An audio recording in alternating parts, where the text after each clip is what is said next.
पिता परमेश्वर हम धन्यवाद करते हैं आज की मीटिंग को। पिता परमेश्वर हम आपको कमिट करते हैं और पिता परमेश्वर आपके अभिषेक के लिए प्रार्थना करते हैं कि पिता परमेश्वर आपका अभिषेक इस मीटिंग में उतरने पाए। हर देखने वाले, हर सुनने वाले, हर उपस्थित जन को पिता परमेश्वर आप अपने अभिषेक से भरिए,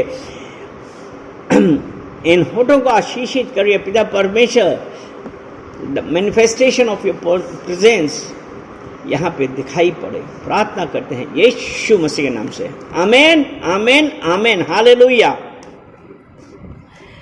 हम यिर्मयाह की पुस्तक, और हम ये कह सकते हैं कि मनुष्य का मार्ग किसके हाथ में है? मनुष्य का मार्ग परमेश्वर के हाथ में है, हालेलुया।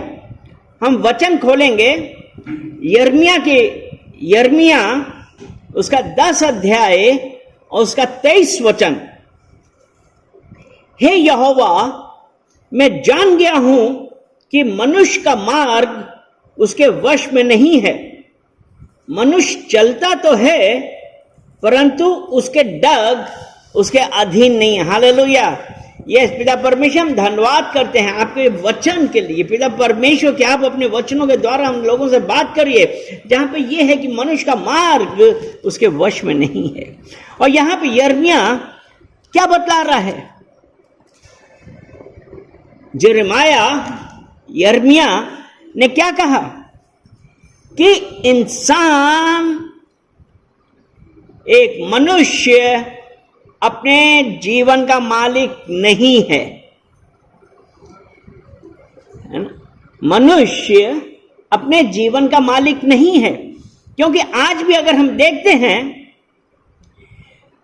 और हम में से कईयों ने सुना होगा कि लोग कहते हैं मेरी जिंदगी मेरे नियम, जो मैं चाहूंगा वो मैं करूंगा। कितने लोग, हम लोग यही कहते हैं, मतलब मसीही होते हैं तब भी वो लोग यही कहते हैं मेरी मर्जी, जो मनाएगा वो मैं करूंगा। लेकिन पवित्र शास्त्र बाइबल हमको क्या बताती है कि वो यही है ना कि हमारी चाल और हमारा भविष्य परमेश्वर के हाथ में है। हमारी चाल और हमारा भविष्य परमेश्वर के हाथ में है। इससे क्या समझे? इसका यही मतलब है ना कि ये जो स्क्रिप्चर है, ये वचन है, वो हमको क्या सिखा रहा है कि हमको परमेश्वर के ऊपर निर्भर रहना है। We have to depend upon God. ये वो संदेश है कि हमारी मर्जी नहीं, वरन परमेश्वर आपकी मर्जी हमारे जीवन में होने पाए। हम प्रार्थना तो यही करते हैं। हम क्या कर रहे हैं प्रार्थना? मेरी मर्जी नहीं, वरन परमेश्वर आपकी मर्जी मेरे जीवन में होने पाए। लेकिन हमने क्या कहा? मेरी मर्जी, जो मैं चाहूंगा वो करूंगा। क्या परमेश्वर ऐसी बातों से खुश होता है? आज हमारे लिए इस बात की जरूरत है कि हम ये जाने कि आज जो हमारा जीवन है वो किसके नियंत्रण में है। हमारे जीवन को कौन कंट्रोल कर रहा है? कोई मनुष्य नहीं कर रहा है, कोई मनुष्य नहीं कर रहा है। हमारे जीवन को कंट्रोल करने वाला, एक मसीही के जीवन को कंट्रोल करने वाला यीशु मसीह है। जब हम उसकी इच्छाओं के अनुसार चलते हैं, हमारे जीवन को दो ही लोग कंट्रोल कर सकते हैं, या तो परमेश्वर या शैतान। अगर हम परमेश्वर की मर्जी में नहीं चलते हैं तो हमारे ऊपर किसका कंट्रोल है? शैतान का। और फिर हम उसके अनुसार करते हैं। एक तरफ तो हमने कहा कि परमेश्वर मेरा मार्ग दिखाने वाला है, लेकिन जहां हमको हमारे फायदे की बात दिखाई पड़ रही है, वह हमने परमेश्वर का मार्ग दिखाए हुआ मार्ग छोड़ के हम अपने मार्ग पे चले और ये कहा कि मेरी मर्जी। प्रियो, आज सबसे जरूरी बात क्या है? वो ये है कि हम अपने आप को जांचें। क्या हम मसीह के प्रेम में हैं? क्या हम यीशु मसीह से प्रेम करते हैं? क्या हम यीशु मसीह के भय में चलते हैं? क्या हम उसकी आज्ञाओं का पालन करते हैं? अगर हम उसकी आज्ञाओं का पालन करते हैं, उसके भय में चलते हैं, परमेश्वर प्रेम करने वाला परमेश्वर है। और परमेश्वर क्या चाहता है? परमेश्वर किसी दुष्ट के मरने से प्रसन्न नहीं होता है। वो इस बात से प्रसन्न होता है कि दुष्ट अपना मार्ग छोड़कर परमेश्वर की ओर आए। यानी कि जब हम पश्चाताप करें, हम जल्दी से देखते हैं एज़ेकिएल, हाँ यहेज़केल, हाँ विलाप गीत और फिर एज़ेकिएल है। हाँ, तो यहां पे लिखा है चैप्टर 18 और उसका 23 वचन ये कहता है, प्रभु यहोवा की यह वाणी है, क्या मैं दुष्ट के मरने से कुछ भी प्रसन्न होता हूं? क्या मैं इससे प्रसन्न नहीं होता कि वह अपने मार्ग से फिरकर जीवित रहे? परमेश्वर इस बात से प्रसन्न है कि हम अपने इस दुष्टता वाले मार्ग को छोड़कर परमेश्वर की ओर मोड़ें। तो तब हमारी निर्भरता परमेश्वर के ऊपर है। तब हम ये कह सकते हैं कि मनुष्य का मार्ग परमेश्वर के हाथ में है। हमको इस बात के लिए तैयार होना चाहिए कि हाँ, मैं नहीं कर सकता हूं, लेकिन अगर प्रभु मेरे साथ है तो मैं सब कुछ कर सकता हूं। फिलिपियो 4:13। अगर परमेश्वर मेरे साथ है, मैं सब कुछ कर सकता हूं। लेकिन सबसे बड़ी बात यह है कि हमको अपने दुष्टता के मार्ग से फिर कर परमेश्वर की ओर आना है ना, कि मार्ग से फिर जाएं परमेश्वर। और जो मनुष्य की, हम जो मनुष्य हैं, हमारी बहुत सारी सीमाएं हैं, हमारी एक बाउंड्री है, एक सीमाएं हैं कि हम इससे ज्यादा कुछ नहीं कर सकते। और जब इसने कहा ना, और वो सीमाएं क्या है कि जो हमारा मार्ग है हम उसको सीधा नहीं कर सकते। क्या हम अपने गलत मार्ग को सीधा कर सकते हैं? अगर हम परमेश्वर के ऊपर निर्भर रहें, अगर हम परमेश्वर के ऊपर निर्भर रहते हैं, तो परमेश्वर का वचन कहता है, मैं जंगल में एक मार्ग बनाऊंगा। यानी कि जो हमारे जीवन में टेढ़े मेढ़े मार्ग थे, हम अपने आप सीधा नहीं कर सकते। ये यशायाह 43 उसका 19 है कि देखो मैं एक नई बात करता हूं, वह अभी प्रकट होगी, क्या तुम उससे अनजान हो? मैं जंगल में एक मार्ग बनाऊंगा। लेकिन मनुष्य की सीमाएं क्या है? हम वो मार्ग नहीं बना सकते। हम कठिनाइयों में से बाहर नहीं आ सकते, अपने बल पे नहीं आ सकते। हमको अपना सब कुछ परमेश्वर को देना पड़ेगा। हमारी बुद्धि सीमित है, हमारी सोच सीमित है और हम क्या करते हैं, उस सीमित सोच के लिए, एक हमारी उस बुद्धि के लिए हमने क्या किया, गलत डिसीजंस ले लिए, गलत निर्णय बना लिए। और अगर हम नीति वचन 14 और उसका 12 पढ़ें, नीति वचन 14 और उसका 12, ऐसा मार्ग है जो मनुष्य को ठीक जान पड़ता है परंतु उसके अंत में मृत्यु मिलती है। यानी कि हमारी जो बुद्धि सीमित बुद्धि है, लिमिटेड, हमने क्या किया, अब सीमित बुद्धि से तो हमको तो वही चीज अच्छी लगी, तो उसने कहा ना, ऐसा भी मार्ग है जो मनुष्य को ठीक जान पड़ता है परंतु उसके अंत में मृत्यु होती है। क्योंकि ये हम मनुष्यों की एक सीमाएं हैं। अगर हम नीति वचन 16 और उसका 9 वचन पढ़ते हैं तो उसमें क्या है, मनुष्य मन में अपने मार्ग पर विचार करता है लेकिन यहोवा क्या करता है, उसके पैरों को स्थिर करता है।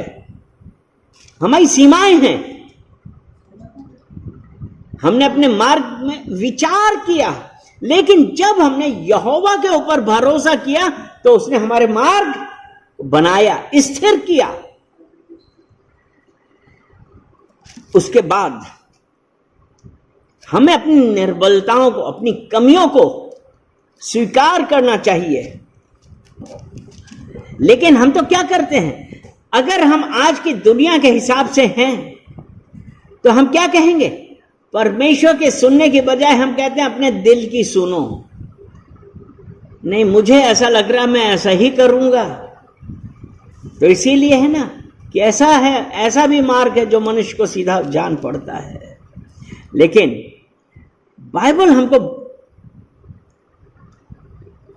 बाइबल का वचन जीवित है, वो आपसे और मुझसे बातें करते हैं।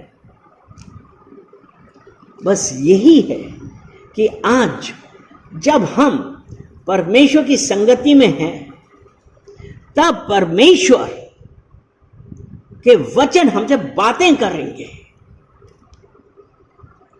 और संगति में जब हैं तब हम और कुछ नहीं सोचेंगे, हमारा फोकस पूरा का पूरा परमेश्वर की ओर है। रोमियो 12 अगर उसका 2 पढ़ें,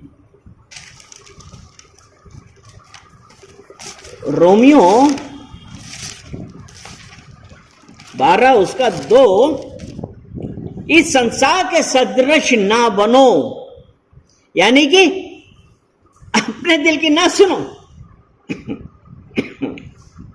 इस संसार के सदृश ना बनो परंतु तुम्हारे मन के नए हो जाने से तुम्हारा चाल चलन भी बदलता जाए, जिससे तुम परमेश्वर की भली और भावती और सिद्ध इच्छा अनुभव से मालूम करते रहो। यानी कि हमको इस संसार के अनुसार नहीं चलना है। इस संसार में अगर हम चलेंगे तो हम क्या करेंगे, हम परमेश्वर की सुनने के बजाय हमारी तो ये इच्छा, मैं तो ये करूंगा, मैं अपने दिल की सुन रहा हूं। और जबकि वो मार्ग अंत में मृत्यु है। अगर हम यिर्मयाह और यिर्मयाह 17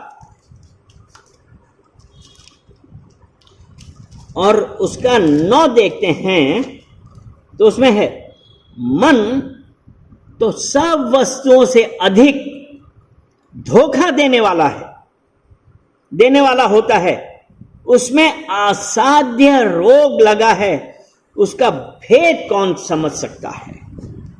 यह हमारी सीमा है, हमारे दिमाग में जो चल रहा है। तो यही है ना, मनुष्य तो सब वस्तुओं से अधिक धोखा देने वाला है। मन, हमारे विचार, इसीलिए तो हम क्या कह रहे हैं, कि हम अपने दिल की सुन रहे हैं, क्योंकि हमारे विचार जो उथल पुथल कर रहे हैं। लेकिन परमेश्वर का वचन कहता है मन सब वस्तुओं से अधिक धोखा देने वाला है, उसमें असाध्य रोग लगा है, उसका भेद कौन समझ सकता है? उसका भेद कोई नहीं जानता, कोई नहीं जानता है। लेकिन अगर हम परमेश्वर के साथ संगति पे हैं, अगर हम आज उसके साथ हैं, उसके साथ समय व्यतीत कर रहे हैं, तब हमको वो गाइड करेगा। और जब हम अपनी इन सीमाओं पे चलते हैं तो हम क्या हुआ, हमारी योजनाएं क्या हुई, अक्सर असफल हो जाती हैं। अक्सर क्या हुआ, असफल हो जाती हैं। क्योंकि अभी हमने नीति वचन 16 उसका 9 हम देख रहे थे ना, 16 उसका 9 यही कहते हैं ना, मनुष्य मन में अपने मार्ग पर विचार करता है। हम इसका उदाहरण इस प्रकार से ले सकते हैं अपने जीवन में। मैं बतलाता हूं कि मुझे लॉन्ग ड्राइव का बहुत शौक है, और जो हमारे रिलेटिव्स या हमारे कहीं घूमना है, अभी जाना है, फॉर एग्जाम्पल हमको जबलपुर किसी के पास जाना है, हमारे पास उनका एड्रेस है, तो हमने अपनी कार में क्या किया, हमने जीपीएस लगाया, और उस जीपीएस की सहायता से मैं जबलपुर वहां तक पहुंच गया। हमको और कोई बताने वाला नहीं था, मतलब जिनके घर जाना था मैं उनके घर के दरवाजे तक पहुंच गया। उन्होंने कहा कि आप कौन से रास्ते से आए, आप इस वाले टाउन से होके आए, आप या उस वाले टाउन से होके आए। मैंने कहा मैं किसी भी टाउन से होके नहीं आया। कहते फिर कहां से आए? मैंने कहा जीपीएस से पूछ लो। तो वो जीपीएस ने क्या किया कि हमारी सहायता है। और इसी प्रकार हमारा जीपीएस क्या है, एक मसीही जीवन में हमारा जीपीएस परमेश्वर तक पहुंचने के लिए जीपीएस क्या है। जब हम कहीं नई जगहों पे जाते हैं कार में, तो हमने जीपीएस लगाया, हम पहुंच गए। और परमेश्वर के पास पहुंचने के लिए हमारा जीपीएस क्या है?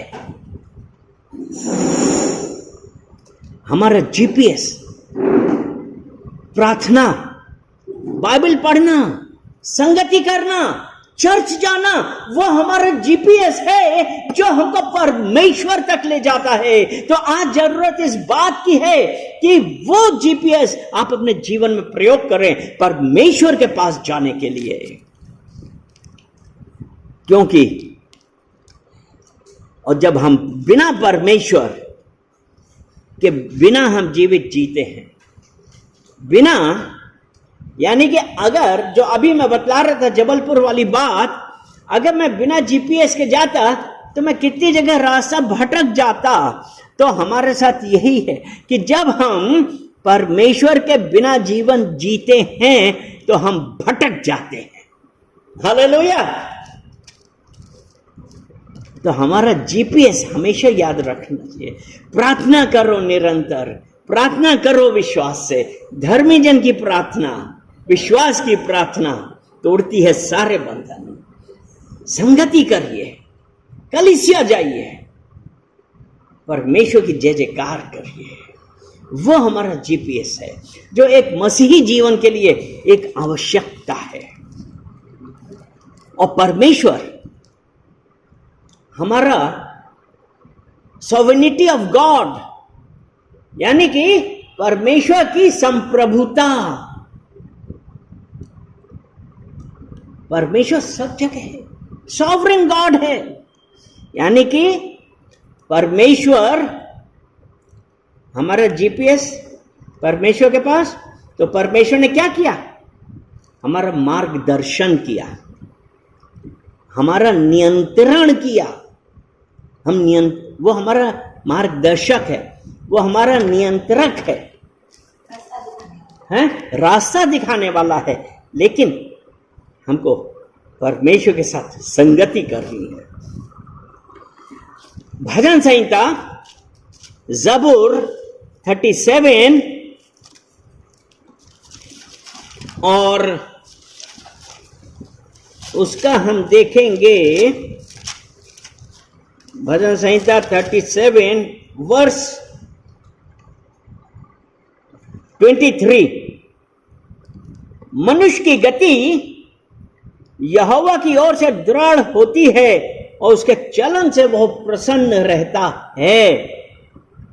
यानी कि अगर हमारा जीपीएस परमेश्वर के साथ है, प्रार्थना, बाइबल पढ़ना, कलीसिया जाना, संगति करना और एक पवित्र जीवन जीना, ये इन बातों से परमेश्वर प्रसन्न होता है। तो इसीलिए है ना, मनुष्य की गति यहोवा की ओर से दृढ़ होती है और परमेश्वर का मार्ग, जब हम अपना सब कुछ परमेश्वर को देते हैं, पूरी तरीके से परमेश्वर के ऊपर डिपेंड होते हैं, परमेश्वर के ऊपर निर्भर हैं, तो हमको ये जानना जरूरी है कि परमेश्वर का मार्ग हमारे मार्ग से उत्तम है। परमेश्वर का मार्ग हमारे मार्ग से उत्तम है। यशाया 55 यशाया 55 और उसका 8 और 9 पढ़ें, क्योंकि यहोवा कहता है, मेरे विचार और तुम्हारे विचार एक समान नहीं है, न तुम्हारी गति और मेरी गति एक सी है, क्योंकि मेरी और तुम्हारी गति में और मेरे और तुम्हारे सोच विचारों में आकाश और पृथ्वी का अंतर है, क्योंकि हमारी बुद्धि सीमित है। तो हम वो नहीं सोच सकते हैं जो परमेश्वर ने हमारे लिए प्लान किया है। क्या हम हम वो नहीं सोच सकते। इसीलिए परमेश्वर का वचन कहता है कि मेरे विचार और तुम्हारे विचार एक से नहीं हैं। तो अब हमको क्या करना है? परमेश्वर पे भरोसा। और परमेश्वर पे भरोसा करने का मतलब यह है कि अपना सब कुछ परमेश्वर को सौंपे। और जो अभी हमने पढ़ा था नीति वचन 16 और उसका 3, अपने कामों को यहोवा पर डाल दे, इससे तेरी कल्पनाएं सिद्ध होगी। यानी कि जो हमारी योजनाएं हैं, जो हमारा प्लान है, क्योंकि मनुष्य के मार्ग मनुष्य के बस में नहीं है, परमेश्वर उसको डायरेक्ट कर रहा है। तो यही है ना, क्योंकि मनुष्य का मार्ग परमेश्वर के हाथ में है। यहां पे ये लिखा है ना, अपने कामों को यहोवा पर डाल दे, इससे तेरी कल्पनाएं सिद्ध होंगी। हमने जो विचार किया है, जो कुछ भी सोचा है, हमको क्या करना है? कहां पर करना है? यहोवा के ऊपर डालते हैं। यानी कि यहोवा से गाइडेंस ले। वो हमारा मार्गदर्शक है, वो हमारा नियंत्रक है। जब हम दीन होकर अपना सब कुछ परमेश्वर के हाथ में देते हैं। भजन संहिता ज़बूर 37:5, भजन संहिता 37 और उसका 5, अपने मार्ग की चिंता यहोवा पर छोड़ और उस पर भरोसा रख, वही पूरी करेगा। अपने मार्ग की चिंता किस पे छोड़े? यहोवा पे। जो कल्पनाएं, और इसीलिए जब परमेश्वर ने कहा जो कल्पनाएं मैं तुम्हारे विषय करता हूं वो कुशल की हैं, हानि की नहीं। तो यहां पे है ना कि अपनी कल्पनाएं, अपनी चिंताएं सब यहोवा पे डाल दें, क्योंकि वो हमारे कुशल की सोचता है। उस पर भरोसा रख, वही पूरा करेगा। हम जल्दी से 29:11 यिर्मयाह पढ़ लेते हैं। क्योंकि यहोवा की यह वाणी है कि जो कल्पनाएं मैं तुम्हारे विषय करता हूं उन्हें मैं जानता हूं, वे हानि की नहीं वरन कुशल ही की हैं, और अंत में तुम्हारी आशा पूरी करूंगा। तुम्हारी आशा पूरी करूंगा। परमेश्वर के ऊपर अपने सारी चिंताएं डालिए, और जब हम उसके ऊपर पूरा डिपेंड करते हैं, जब हम अपनी इच्छाओं को परमेश्वर की इच्छा के अधीन कर देते हैं, अपनी इच्छा को परमेश्वर की इच्छा के अधीन किया, यानी कि जब हमने कहा not my will but your will, मेरी इच्छा नहीं वरन आपकी इच्छा मेरे जीवन में होने पाए, तो जब हमने अपनी इच्छा को परमेश्वर की इच्छा के अधीन किया, तब वो हमारी योजनाओं को सफल बनाता है और हमें एक उज्जवल भविष्य की ओर ले जाता है। क्या करता है? वो हमें एक उज्जवल भविष्य की ओर ले जाता है। लेकिन जरूरी है कि हम पहले अपनी सब योजनाएं यहोवा के ऊपर डालें। नीति वचन 19 उसका 21, मनुष्य के मन में बहुत सी कल्पनाएं होती हैं, परंतु जो युक्ति यहोवा करता है वही स्थिर रहती है। कल्पनाएं बहुत सारी हैं, लेकिन कौन सी पूरी होगी? जो युक्ति यहोवा करता है वही।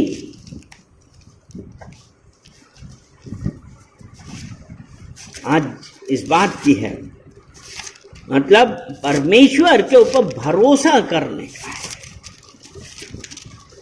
अगर हम याकूब 4 उसका 15 ये कहते हैं, इसके विपरीत तुम्हें यह कहना चाहिए, यदि प्रभु चाहे तो हम जीवित रहेंगे और यह वे काम भी करेंगे। यानी कि जब हमने अपनी इच्छा परमेश्वर के इच्छा के अधीन करी, यानी कि परमेश्वर को पहला स्थान दिया, परमेश्वर को हर बात पे पहला स्थान दिया। और ये कैसे होगा? याकूब 4 और उसका 15, तो ये कैसे होगा? ये तुम्हें ये कहना चाहिए, यदि प्रभु चाहे तो हम जीवित रहेंगे और यह वह काम भी करेंगे। और यह कैसे होगा? उसकी इच्छा को हम कैसे खोजेंगे? प्रार्थना और वचन के द्वारा। आज हम कितनी देर प्रार्थना करते हैं, आज हम कितना वचन पढ़ते हैं, हम कितनी संगति करते हैं। इसीलिए परमेश्वर का वचन कहता है, जो परमेश्वर के साथ संगति करता है वो उसके साथ एक आत्मा हो जाता है। परमेश्वर हमारा मार्गदर्शक है। जब हम एक आत्मा होंगे तब हम कहेंगे अब हम 2 नहीं वरन एक हैं, मैं और मेरा प्रभु, क्योंकि उसका पवित्र आत्मा हमारे अंदर है, वो गाइड कर रहा है। लेकिन क्या हम रेडी हैं परमेश्वर पे भरोसा करने के लिए? और भरोसा करने से हमको क्या हुआ? शांति मिली और सुरक्षा मिलती है। जब परमेश्वर के ऊपर भरोसा करते हैं, जब हमें शांति मिलती है, हमें सुरक्षा मिलती है। कितने सारे लोग अब किस बात के लिए चिंतित है? अपने भविष्य के लिए चिंतित है। हमारी पढ़ाई के लिए क्या होगा, हमारी शादी का क्या होगा, हमारे बिजनेस का क्या होगा, हमारी नौकरी का क्या होगा, हमारे प्रॉपर्टी का क्या होगा। हम चिंता में पड़े हैं। लेकिन जब हम परमेश्वर पे भरोसा रखते हैं, फिलिपियों 4 फिलिपियो 4 और उसका 6, किसी भी बात की चिंता मत करो, परंतु हर एक बात में तुम्हारे निवेदन, प्रार्थना और विनती के द्वारा धन्यवाद के साथ परमेश्वर के सम्मुख उपस्थित किए जाएं, तब परमेश्वर, फिलिपियो 4 उसका 6 और 7, किसी भी बात की चिंता मत करो, परंतु हर एक बात में तुम्हारे निवेदन, प्रार्थना और विनती के द्वारा धन्यवाद के साथ परमेश्वर के सम्मुख उपस्थित किए जाएं, तब परमेश्वर की शांति जो सारी समझ से परे है, तुम्हारे हृदय और तुम्हारे विचारों को मसीह यीशु में सुरक्षित रखेगी। Cast your burden unto Jesus for he cares for you. अपना बोझा यहोवा पर डाल, तुम्हारी चिंता है। तो इसलिए, क्योंकि जब हमने परमेश्वर की इच्छा पे भरोसा करते हैं, सब कुछ उसको देते हैं, तब हम गवाहियां भी सुनते हैं कि परमेश्वर ने उनके साथ क्या किया। जरूरी ये है कि हम अपनी इच्छा परमेश्वर की इच्छा के अधीन कर रहे हैं, पूरे मन से उस पर भरोसा कर रहे हैं। और जब हम ऐसा करेंगे, तब हमारे पास गवाहियां भी आएंगी और लोग बतलाएंगे कि परमेश्वर की शांति कैसे आई, हमारा निवेदन, प्रार्थना, विनती, परमेश्वर ने किस प्रकार हमारी ज़रूरतें पूरी करी। विश्वास करिए। तो हम इसके लिए क्या करना है? हमको हर दिन परमेश्वर के साथ शुरू करना है, हर दिन। क्योंकि परमेश्वर का वचन कहते हैं ना, if God is with you who can be against you. यदि परमेश्वर आपके साथ है तो हमारे विरोध में कौन हो सकता है? आप हर वक्त ये कहिए कि यीशु मेरे साथ है, यीशु मेरे अंदर है, यीशु मेरे अंदर है, उसका पवित्र आत्मा मेरे अंदर है। जरूरत इस बात की है, हमको कन्फेस करना है, कन्फेस करना है, कन्फेस करना है, बोलना है। मन में सोचना नहीं है, बोलना है कि मेरी देह पवित्र आत्मा का मंदिर है, यीशु मेरे साथ है। और कोई भी आप कुछ भी चालू कर रहे हैं, कुछ भी आप निर्णय लेने वाले हैं, आप कोई भी डिसीजन लेने वाले हैं, उसके लिए प्रार्थना करिए, प्रार्थना करिए, विनम्र रहें, हम्बल रहें। और जब हम हम्बल रहेंगे, अपनी बुद्धि पर घमंड नहीं करेंगे, क्योंकि हमारी सोच सीमित है, लेकिन परमेश्वर का मार्ग कंप्लीट है। हमारी सोच कैसी है? लिमिटेड है, लेकिन परमेश्वर का मार्ग संपूर्ण है। क्योंकि अभी हमने पढ़ा था ना, इज़ाया 43:19 कि मैं जंगल में से एक मार्ग निकालूंगा और रेगिस्तान में से नदी बहा दूंगा। वो परमेश्वर तब जब हम अपनी सोच को परमेश्वर के विचार के नीचे लाएंगे।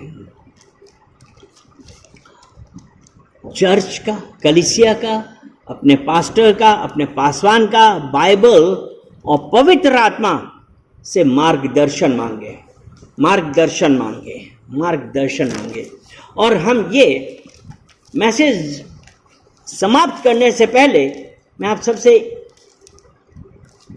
ऐसा कहना चाहूँगा कि आप एक नीति वचन 12 और उसका 2 पढ़ लीजिए। भले मनुष्य से तो यहोवा प्रसन्न होता है, परंतु बुरी युक्ति करने वालों को वो दोषी ठहराता है। प्रोवर्ब 12 वर्स 2, भले मनुष्य से तो यहोवा प्रसन्न होता है, इसलिए मनुष्य का मार्ग परमेश्वर के हाथ में है। आमेन, आमेन, आमेन, हालेलुया।